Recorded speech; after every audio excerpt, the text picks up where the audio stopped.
Hey, what's going on, guys? Welcome back to Monster Tamer News, the weekly segment on this channel where we discuss what's happening in the world of monster taming. This week's got some interesting stuff, especially with regards to Monster Crown, Monster Sanctuary, and Kindred Fates. So as always, take a seat, get comfortable, and let's dive right in. So let's start off things with the big news of the week, that being the recent trailer uploaded by both the official Monster Crown and Soadesco YouTube channels. This trailer showcases the Monster Crown Early Access. I'm personally most excited for these little letters here that tell you what type your opponent is, because I always get messed up with the colors, if I'm being quite honest.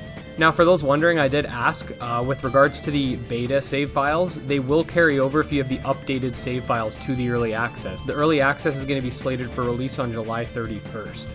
Monster Crown also updated their beta to versions 1.405, then again to 1.406, then a third time to 1.407. These changes include the following. Grasswind is back in Windy Province. No longer get a freeze at Prospector's screen. No longer get a black screen at Storklift. Egg auto name now available. Tab for auto name. Egg screen no longer affected by Nightshade. Discord invite added for new players. Farm box now shows the appropriate monster. Wild monster flock shadows are back. Taming formula now relies on your highest level monster in your party. Windy Province tamer instructions updated for new monster action and toggle functionality. Fixed issue where you could spawn away from the Storklift after using the farm.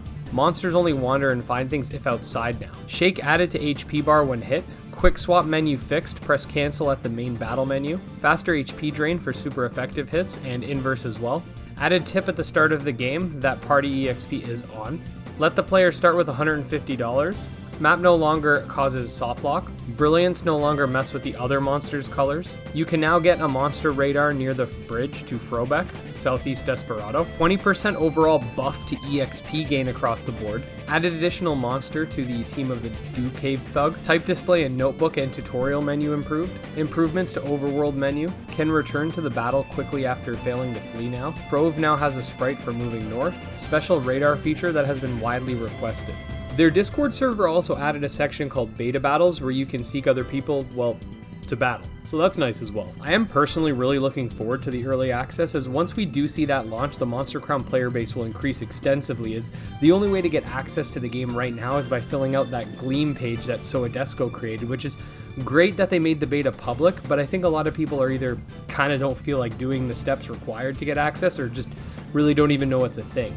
But once the early access comes out, it'll be more easily accessible for people. Over to Kindred Fates news, we recently got a new Earth type addition to the progress board over on Trello. This Earth type is codenamed Starman. Now, interestingly enough, Rob over at SkyMills shared a YouTube video over on the Dev's Spotify Listen Along channel on Discord, and the video was of the David Bowie song called Starman. Now, since this is a new segment, I'm not going to go in depth right now, as I have a separate video planned for this, but it is interesting. This could either be just a troll or a cleverly hidden hint, as most people aren't really hanging out in that channel, so thanks to Dragnaran for pointing this one out to me. In Temtem news, the official Temtem Twitter uploaded a new song that'll be featured in the Kisiwa update. Let's listen real quick.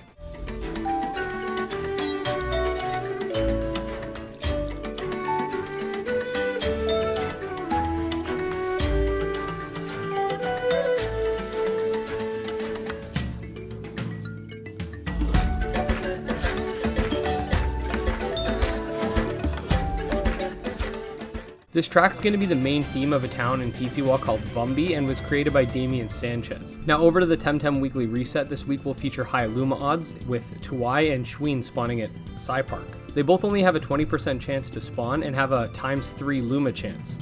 It's going to cost you 3,600 Pansun for 8 Psy cards, and each have no SV change and a 10% chance to have an egg move. Freetem will feature 4 Super Sents for 30 releases, 2 Weakener Yuzu for 100 releases. At 190 releases, you'll get a die bundle named after your mom. And at 375 releases, you'll get 3 Vitality DNA strands, which go for 5k each, so that one's pretty good. Overall, the Freetem is kind of meh, other than the tier 4 reward, and Sci Park is good if you're a Luma hunter, with both Tuai and Schween being really rare spawns. In Pokemon news, we have the exact time for the expansion pass release, so thanks to Masora for these. It's releasing on June 17th at 7 p.m. Japan time, which is 6 a.m. EST, 5 a.m. CST, 4 a.m. MST, 3 a.m. PST, noon for CEST, and then 11 a.m. for the UK. This is also the last week of the Galarian distributions over on Mystery Gift, and it's featuring Galarian Meowth with its hidden ability Unnerve alongside 100 EXP candy and 50 big nuggets. You have until June 16th at 11:59 p.m. UST to collect these. Monster Sanctuary's closed beta, not the early access, but the beta for the beta testers and whatnot, is currently featuring 3 new monsters that aren't yet available in the game, but surely will be coming soon. These monsters are number 77, 78, and 79, and are as follows. 77 is Shockhopper, a bird mage. 78 is Targoat, a beast warrior, and Dracozel is number 79, an aerial reptile dragon. I'm going to be doing a video about these in the future, so stay tuned for a more detailed explanation of each. Thanks to Misera and Roxas for this information. For those interested in Monster Sanctuary but haven't quite picked it up just yet, we are doing a Steam key giveaway, so I'll leave a link to that in the description below. In Ploxmons news, the Ploxmons official Twitter just released a dev update. This article reveals 2 key pieces of information, first being the reconnect system. So essentially before, if you got disconnected during a match or something, it would just exit the game. However, since this game's going to be on mobile, it's not exactly ideal, especially when switching from Wi-Fi to LTE or 4G or whatever. So they're working on designing a system where you'll have a chance to reconnect before the battle ends. This makes sense as there are a ton of online games that have this feature. The other key piece of information is that they're going to be incorporating a replay feature.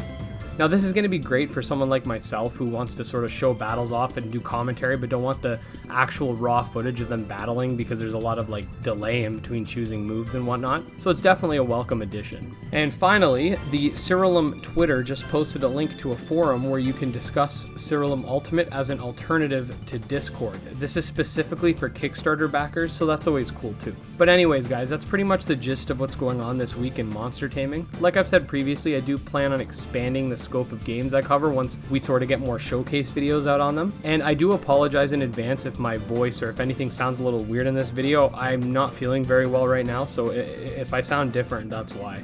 But anyways, with all that being said, make sure to like and subscribe. Follow me on Twitter, GymLeaderEd. Check out our subscriber Discord. All links are in the description. And until next time, peace.